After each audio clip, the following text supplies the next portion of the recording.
Joining us now in studio is Bradley Doig, Business Development Director at Petmin. Good to have you with us today. Nice to be back. Fantastic. Having spoken to Marcus and mentioning hard work, I think the same thing can be applied to Petmin quite clearly. Reading through your numbers, it's strong management controls that have been implemented, which have seen you guys manage to avoid the dip in commodity prices and the impact thereof. Yeah, as Marcus is saying, our management team's also got a big stake in the business, so hard work is not a foreign concept to us, and been a lot of grinding out on cost management side, making sure that we optimize the operations. And I think the cost base has come down quite dramatically over the last 2 years, and we're reaping the benefits of that right now.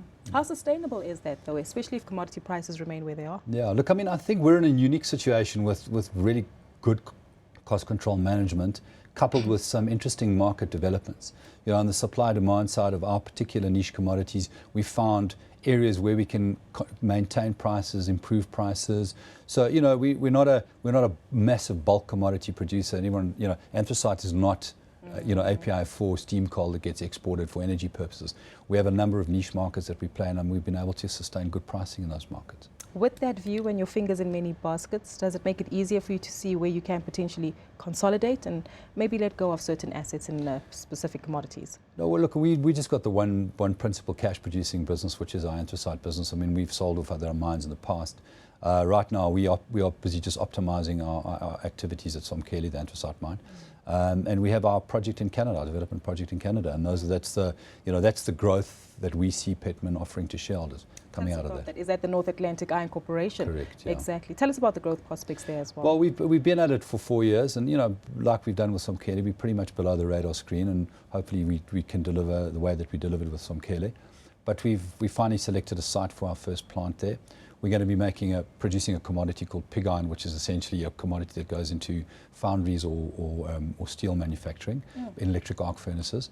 We're taking advantage of a couple of things in Canada, which is, number one, very, very cheap electricity, excellent logistics channels, fantastic proximity to markets, and wonderful gas prices. So, you know, we're essentially using the low-cost energy environment to produce a commodity at the bottom end of the cost curve. That's an interesting picture, because it's almost a complete contrast to what we see in SA as well as the rest of the continent. Does that mean that you might shy away from investing a lot more locally? Well, I think we've pretty much fully invested in Somkhele, and we're now reaping the benefits of that fully capitalized business. I think going forward, our focus is going to lie on development of the NIC project and getting that into production as soon as we can. Given what's happening in the macroeconomic environment, is this the perfect time to look for acquisitions? Look, we're pretty cash flush for a small company, and there are a lot of opportunities out there, and I mean, we have a lot of competitors that are struggling on. But I think we are a very conservative bunch. We evaluate things quite carefully, and I think right now cash preservation is a critical part of the next 2 years of our lives, aside from our investments in what we're doing offshore. And I take it with the Somkhele operations to come closer to home, you're clearly leading the sphere when it comes to BE and a broad-based empowerment on that regard. Yeah, we think we've done what we believe is a very good transaction. I mean, the beneficiaries of the trust are the children of the community. So no one individual is benefiting. It's going into proper development projects, which, you know, education and general upliftment of the kids, which I think is somewhat unique in its structure. And yeah, we're looking forward to seeing the benefits of that.